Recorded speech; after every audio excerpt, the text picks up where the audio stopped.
So last time on Mystery Tech, we were left with a cliffhanger in that Ken lost the item that we were supposed to have. Ken, do you have this issue rectified yet? I mean, that's not Mystery Tech, right?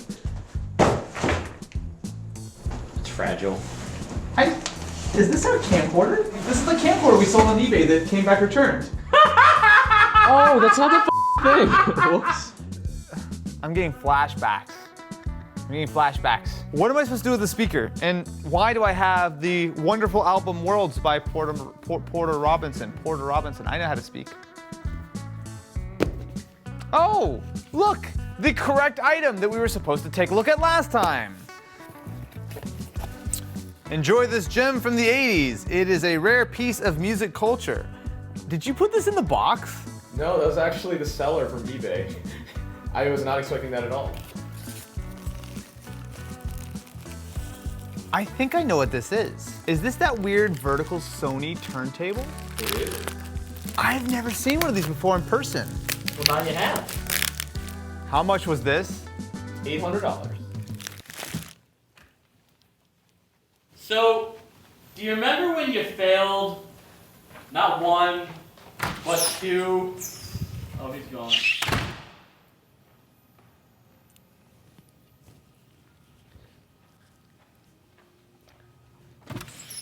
So, oh.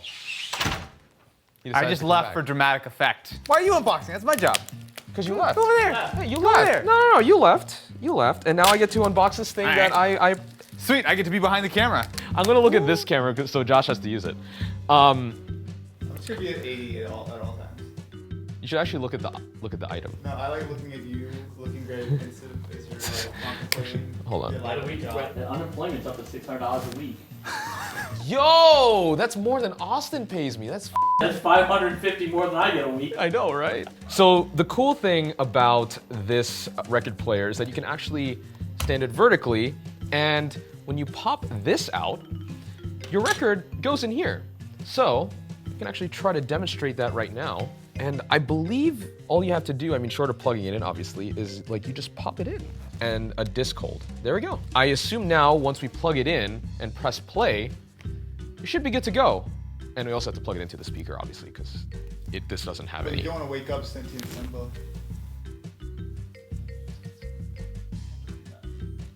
Oh, please stop. Please stop. No one likes, oh, okay, that's not. See, this is why you're behind the camera and I'm not. Oh, yeah, I guess I should do my actual day job now. Hey Porter, can we use your music? Oh wait, too bad. We're already copyright claimed. Are we ready? Yes. Look how cool that is. Oh, I heard it. One of the cool things about this is that it looks awesome 25, 30 years later. Like, that's crazy to me. It might be a little yellowed, but it works 100% flawlessly. I mean, I don't think it was worth spending $800. I'm still upset that you spent $800 on this, but it's super rad. There are worse ways to spend $800, though. A few. Sidetrack. Love your work wherever you work. What is it? Sidetrack portable monitor? The ultra portable mounted monitor for laptop productivity. Does this really just connect via USB and like attach to like the side of your display or something? I literally know nothing about it. It came in the PO box yesterday. Okay. All right. Wait, do we know how much this is? $299. Wait. No. I'm not doing this. You have to literally permanently mount adhesive to the back of your laptop. I'm not sacrificing my laptop to put this stupid thing on. So Ken has kindly donated his laptop from Broke vs. Pro. So let's see how this actually works. So I'm going to line it up with the back corner, like that.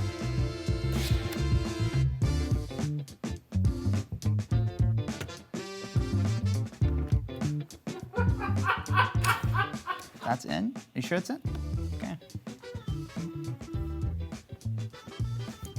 Okay, it's fine. It'll stretch. Is that broken right now?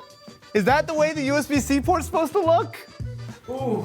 I didn't even pull it that hard. It's just like, first of all, it's not working. We've tried a couple of cables, but second of all, I'm not convinced that this is the way. this is not the greatest hinge setup in the world. I don't want to permanently attach something. Like, I get this in theory, but I would personally much rather use a USB-C external display that just has like a little stand like the Asus one, and then I would be just fine. Because this is like, technically, if it worked, would be fine, and if I didn't break the cable, which I'll admit is my bad, but like, and now this is stuck on the laptop. At least the adhesive pads are. Okay there, friends. I'm gonna make up for how bad that was. Okay.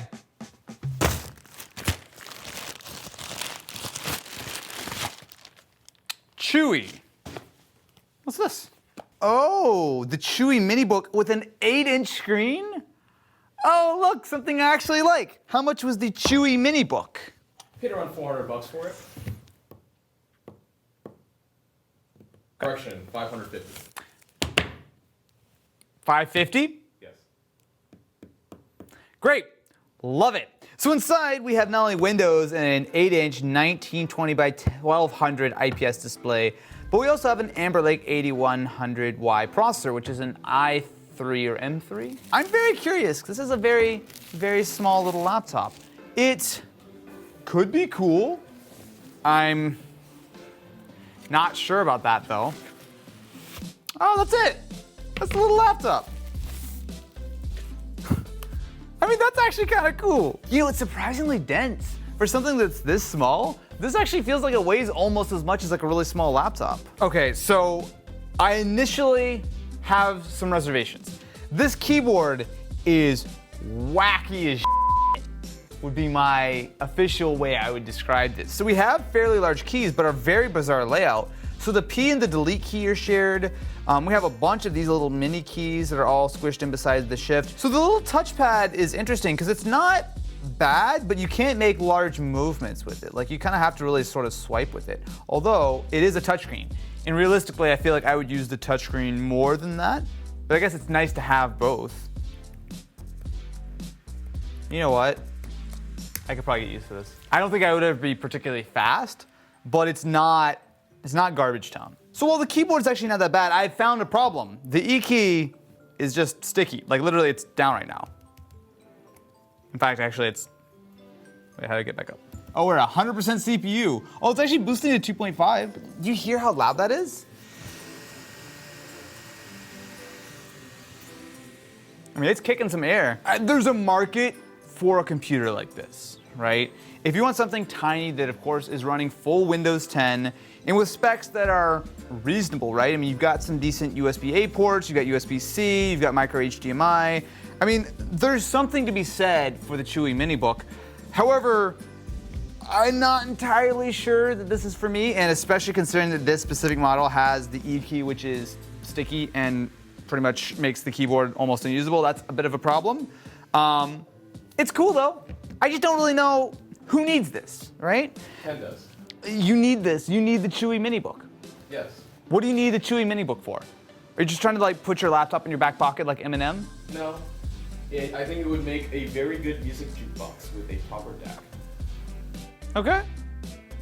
And if So wait, are you trying to tell me that you spent $550 on this so I could talk about a mystery tech for 45 seconds and then you're gonna take it home and use it from now on? that's how business expenses work.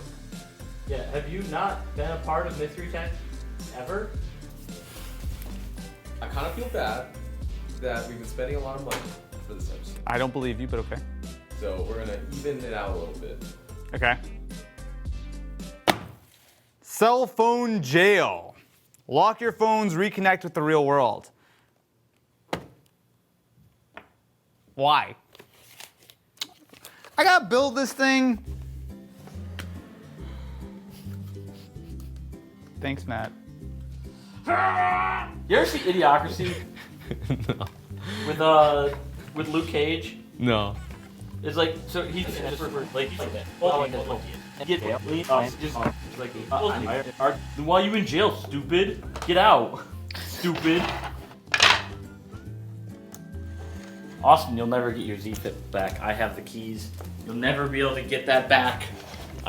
You're locked up. Matt just hates the key. Oh. So thank you very much for the phone jail. This was really well put together, and that lock really kept me out. Can we move on to the next item, please? All right. Okay.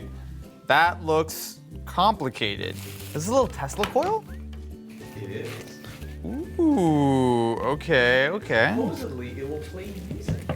So I immediately can tell that this is built on top of a CPU heatsink. Can you see that? It's got like the mounting and everything. Like that looks just like what you would put on the CPU, although I guess it's mounted with the fan on the inside. How much was this Tesla coil? It was about $90. All right. 3, 2, 1. Oh, that's cool. What?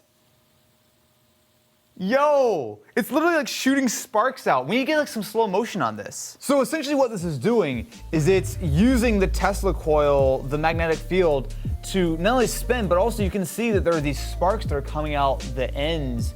And it almost looks like it's sort of like splitting off into two. It looks really rad. So it might be hard to see, but we've now installed the needle. So theoretically, this is the mode that will actually work with the record. So let's first start it up. Okay, so it's spinning. Now let's hit play on the record.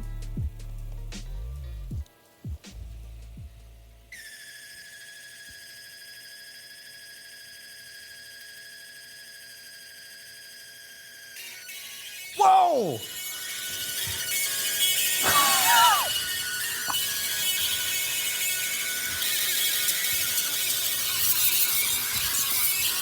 Dude, okay. Hold on a second. What's happening right now is music which has been pressed into this record is being read by a needle, passed through this 35-year-old record player, through a headphone jack, into a Tesla coil, and is being played back on a needle. What? Needles are cool. This sounds like actually like a not great speaker, but like look at that. That's literally a needle vibrating, and that is what's causing this. This is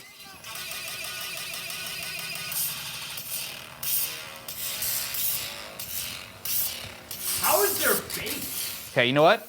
Time for my next party trick. So if I get it close. Oh, wow. Okay, that immediately works. Look how far I am away when the LED turns on. You see that? Ooh. If I push it closer, it gets brighter. But look, all the way over here, I'm getting wireless power. That's wild. Wait, let me try the other one. Oh, it's green. Look at that. You can see exactly where like a little bit of power, then I move it, and that's pretty much full brightness.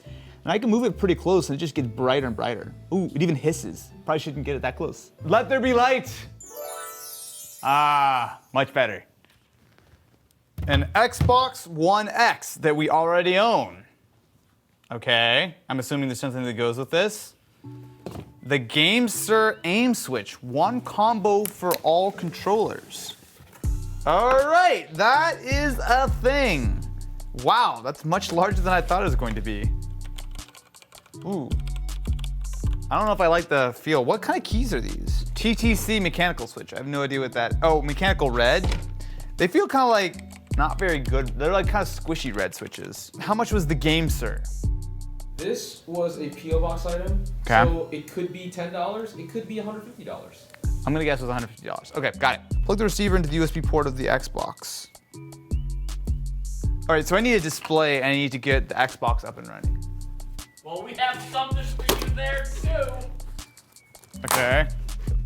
It's so heavy, I broke the box. What's up? What is that? Look. Games? You got a games case? What's the Guardian? And why is the address all over it? Josh, just gonna censor the frame again. Oh, good.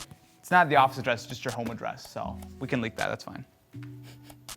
Don't leak that. That's Well, they didn't know that. Now they know. Now they know. Why is this so big? Why does the order place say January? Holy what? Guardian Pro XP Performance Gaming Monitor. What is even happening with this thing? Look at all the stuff this thing does. Do you need to do all this stuff? Are you really a pro gamer? Also, my favorite part of the reason why I got it was there are mounting holes on the top. Yeah, not only for your smartphone, but you can also mount lights on there. So if you want to stream from it and have that whole setup, you could do that too. So you're trying to say that I can plug my Twitch channel at twitch.tv/AustinEvans right now, where I will not be using this monstrosity? Yes, but I know where you will find someone that'll be using this monstrosity. Twitch.tv/. Oh, I love it. Josh, thanks for censoring that. I didn't even have to ask.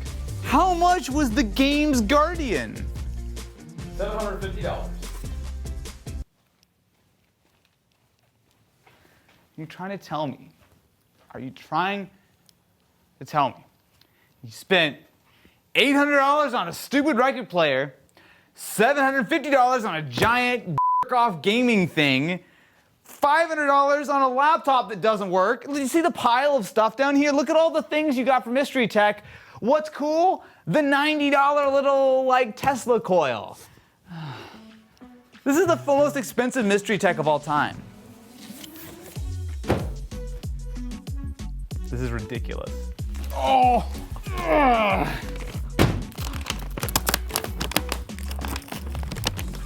I've never seen a product make you look so small.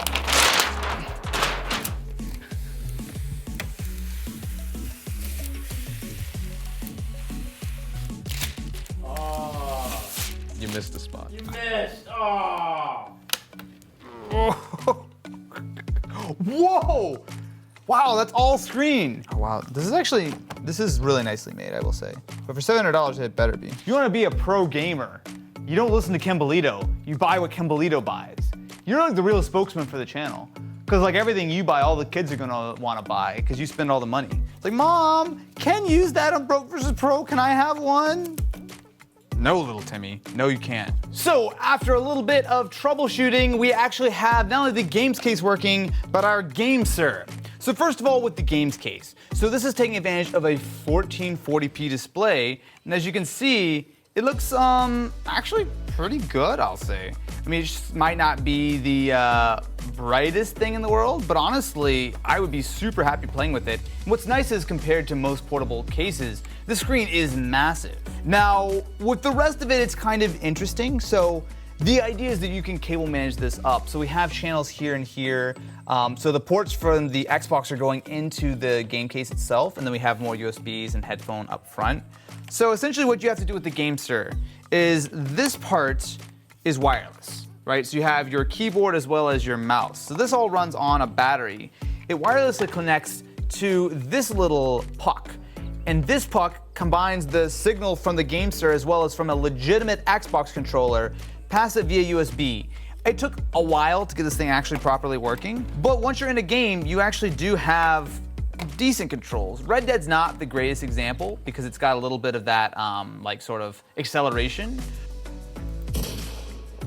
Ooh, the speaker's actually pretty good too. It's weird though using the mouse for aim because obviously the game thinks that we're just using a controller. For some games, I think this could be perhaps a bit of an unfair advantage, but also it's a little bit of a janky setup. I mean, I have a lot of cables in front of me right now. I think I'm a little bit more on board with the games case than I am with the GameSir. For very specific use cases, the GameSir might be good, but the problem is that when you look at what's capable on the Xbox One X and the One already, you can plug in a mouse and keyboard, and a lot of games will support that. So why would you deal with this when you can just use a legitimate mouse and keyboard that will actually work much better without any of this sort of tomfoolery? Thank you very much for watching this episode of Mystery Tech. Do I have a good outro? No, but I do have some words of wisdom. Don't listen to Ken. Don't spend all your money on Mystery Tech, because inevitably what you get is a pile of disappointment. Thank you very much for watching. I will see you next time on Mystery Tech.